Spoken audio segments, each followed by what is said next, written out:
第一組金錢職業信息，認識你嘅潛力，先睇塔羅牌。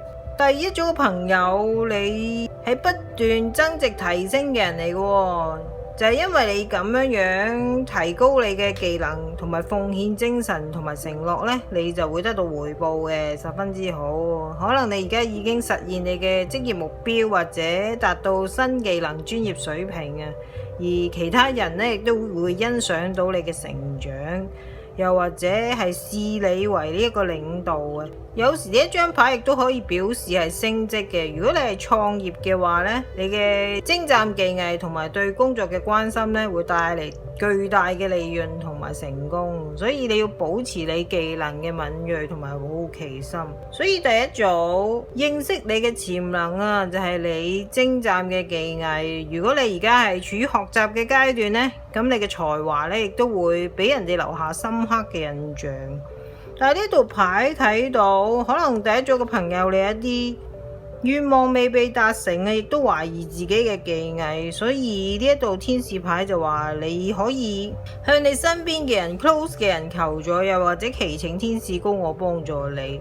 你需要接受幫助啊！如果你而家係未能夠發揮到自己，認識到自己潛力嘅話，因為呢一度彩虹卡出現，佢就話最難過嘅情況呢已經過咗噶啦，所以而家你係有8個銀，如果你想要攞埋嗰2個銀嘅話呢，你就要好好連接你嘅內在，祈請天使高我幫助你。唔好放棄第一組嘅朋友，你要臣服呢一個宇宙。咁佢講咩呢？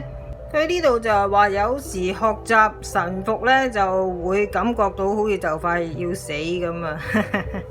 呢度話自我學習呢，就係最困難嘅，認識你嘅 ego，所以就唔好嘗試控制成個宇宙啦。除咗你自己之外，其他人事物呢就冇辦法控制到嘅。放心啦，第一組嘅朋友，你係認識到你自己潛力嘅，只不過有少少挫折令到你覺得好氣餒啊。而如果你成功嘅話，你會成為一個唔錯嘅導師，所以俾心機第一組嘅朋友咧，認知到你嘅潛力嘅。而最難過嘅一 part 咧已經過去咗，雖然有少少唔開心，但係如果你臣服呢一個宇宙，放棄控制嘅話咧，你就會達標嘅。呢一個就係第一組認識你嘅潛力嘅解讀信息。多謝你收看葉天恩塔羅頻道，歡迎訂閱、讚好、分享同埋留言。多謝大家嘅 guys 同埋 angel， 祝你身體健康，出入平安。多謝你嘅收看，謝謝你的觀看。Thank you for watching， 拜拜。第二組金錢職業信息，認識你嘅潛力，先睇塔羅牌。第二組嘅朋友，你而家可能會發現自己好難保持平衡啊！不過放心，呢個天使話你 yes 係你可以做到嘅。但係而家你呢，就面對咁多衝突同埋要求，你甚至乎可能唔知道你自己或者伴侶係感到被忽視，似乎每件事都比佢嚟的重要。你甚至可能唔知道你嘅伴侶感到被忽視，似乎每件事都比佢哋嚟得重要，並且有啲怨恨添啊！因為佢哋覺得自己被認為係理所當然。咁你就要注意你第二組嘅朋友，雖然呢一個係金錢職業信息啦，但係呢一個俾你嘅額外 message， 認識你嘅潛力啊！第二組，你而家承擔嘅項目係咪太多呢？當你老細要求你做某啲嘢嘅時候，你係咪淨係識得講係呢？即使你係冇時間 deadline 呢，可能就迫在眉睫，壓力呢就越嚟越大。而家你嘅工作生活可能俾你帶嚟相當巨大嘅壓力嘅，所以而家呢，你係時候為自己挺身而出，尋求幫助，祈請天使高我幫助你。咁當然喺現實世界 3D 裏面咧，你就要重新協商同你嘅同事、老闆確定工作嘅優先次序啦。因為如果你唔敢做嘅時候呢，可能事情就會有啲問題，好似呢張牌話齋，有啲問題係要處理。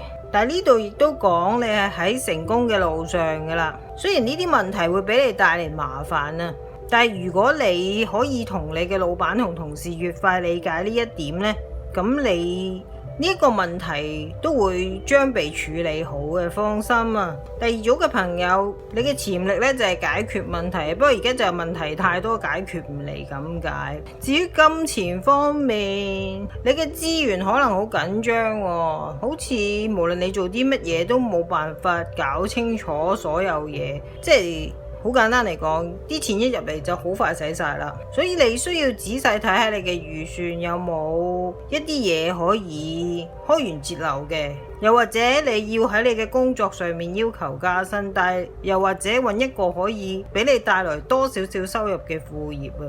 如果可以嘅話呢，你可以尋求一啲專業人士嚟到幫助你制定計劃，可能會更加有益處。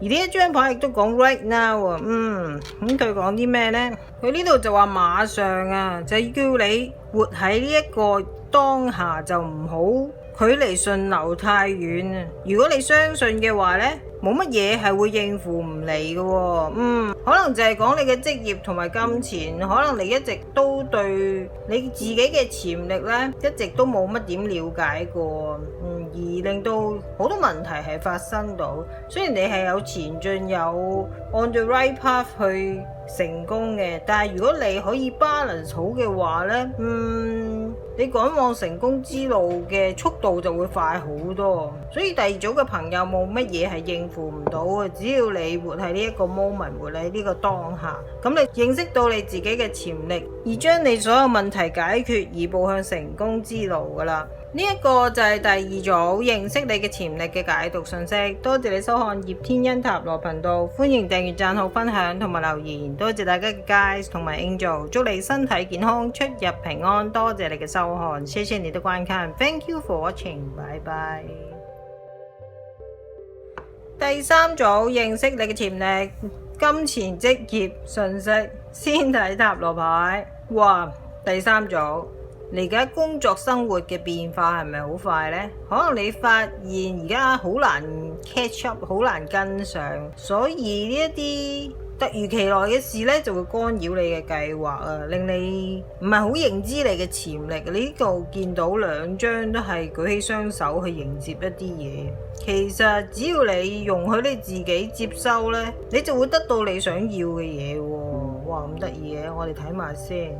可能你會繼續嘗試用過去嘅解決方法發揮作用，而唔係用現在正在發生嘅事呢就順勢而為啊！所以而家呢度牌話俾你聽，最重要嘅呢就唔係固守過去或者你嘅期望，而係保持靈活性去準備改變你嘅計劃，即係有啲彈性。例如話你喺你嘅工作係咪發生咗某啲變化呢？有啲項目需要不停咁更新呢，咁可能會令到你好沮喪嘅，又或者你會好抗拒呢種改變。所以與其反抗，不如嘗試揾一啲自己可以處理到嘅嘢，咁就可以確保你揾到你嘅中心啊。改變係幾令人不安嘅，但係第三組個朋友，你要認識你嘅潛力啊！當你接受改變嘅時候咧，你先至可以好好地發揮同埋得到你想要嘅嘢。呢度牌睇到就話你覺得你喺生命當中咧有啲嘢係缺乏過，例如話愛、金錢同埋目標。而如果你認知到你嘅潛力咧，係會有好嘅運氣出現。而家呢度1、2、3張牌都係上天俾你嘅禮物啊，但係你就冇收到，而你又覺得自己喺人生方面就好缺乏呢一啲嘢。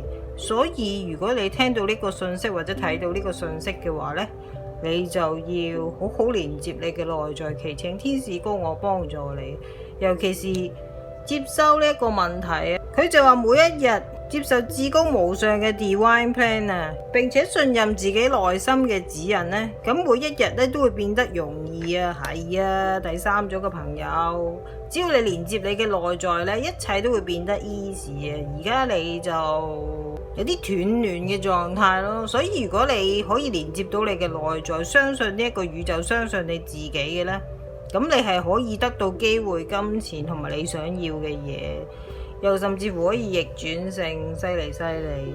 加上你又有領導嘅潛力啦，如果你唔意識到呢一樣嘢，繼續係處於一個被動嘅狀態呢，喺你工作方面就唔會得到你想要嘅成果，所以而家你會發現好難跟得上，無論喺金錢或者係工作方面。至於金錢方面，亦都要小心冒險喎，因為呢一張牌亦都暗示一啲意外同埋唔受歡迎嘅事件。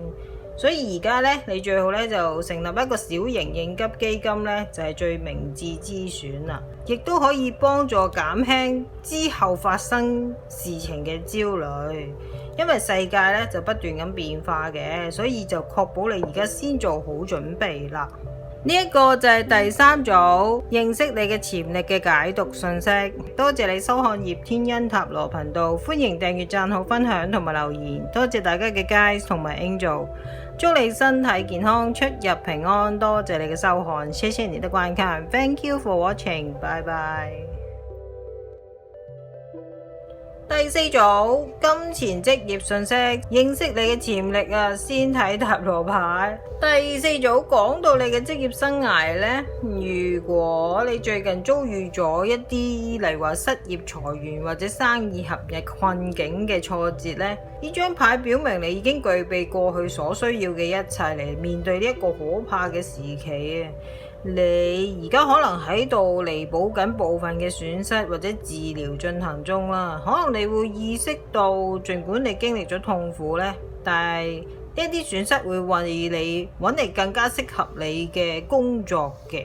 另外你都會因為呢啲問題而遭受壓力同埋痛苦啦，但係你嘅負擔呢亦都會開始逐步減輕嘅。放心啦，只要你多啲靜落嚟，祈請天使供我幫助，你嘅天使係可以幫到你喎。第四組嘅朋友，可能你而家未認知到你自己嘅潛力，你會覺得自己有啲沮喪嘅 feel， 但係如果你多啲靜落嚟，連接你嘅內在，認知到你嘅潛力呢 spiritual 嘅潛力咧，尤其是你就會好快度過呢一個困境，而得到一啲好興奮嘅消息。所以呢一度牌亦都叫你，如果真係好唔高興嘅話呢，咁出去玩下啦，have some fun啦，咁就會好啲。